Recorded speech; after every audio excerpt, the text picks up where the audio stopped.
Hello viewers, আশা করছি সকলেই ভালো আছেন। তো বন্ধুরা, আজকের এই ভিডিওটিতে আমি আপনাদের 2022 সালে আর্জেন্টিনা ওয়ার্ল্ড কাপ কোয়ালিফায়ারের যে ম্যাচগুলো রয়েছে সেই ম্যাচগুলোর সময়সূচি জানিয়ে দেব। তো বন্ধুরা, অবশ্যই ধৈর্য সহকারে সম্পূর্ণ ভিডিওটি দেখবেন। একটা রিকোয়েস্ট থাকবে বন্ধুরা, আপনি যদি আর্জেন্টিনা ফ্যান হয়ে থাকেন তাহলে অবশ্যই বন্ধুরা ভিডিওটিতে একটি লাইক দিয়ে দেবেন এবং কমেন্ট বক্সে জানিয়ে দেবেন এই ম্যাচগুলোতে কোন দল জিতবে। অবশ্যই বন্ধুরা আপনার মূল্যবান মতামতটি কমেন্ট বক্সে জানিয়ে দেবেন। কাতার বিশ্বকাপের জন্য আর্জেন্টিনা মোট 4টি মাত্র ওয়ার্ল্ড কাপ কোয়ালিফায়ার ম্যাচ বাকি রয়েছে। এই 4টি মাত্র ম্যাচ আর 2022 সালে খেলবে। এরপরে শুরু হবে বিশ্বকাপ। আর্জেন্টিনা 2022 সালের প্রথম ম্যাচে মুখোমুখি হবে চিলির বিপক্ষে।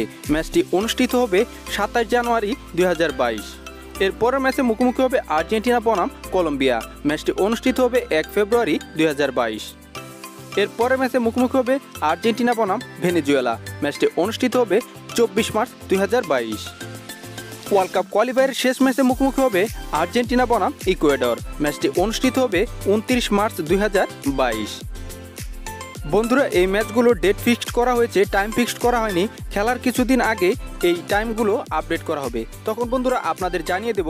তো এর জন্য বন্ধুরা অবশ্যই আমার চ্যানেলটি সাবস্ক্রাইব করে পাশে থাকা বেল আইকনটি বাজিয়ে দেবেন। দেখা হবে পরবর্তী ভিডিওতে। ভালো থাকবেন সবাই। আসসালামু আলাইকুম।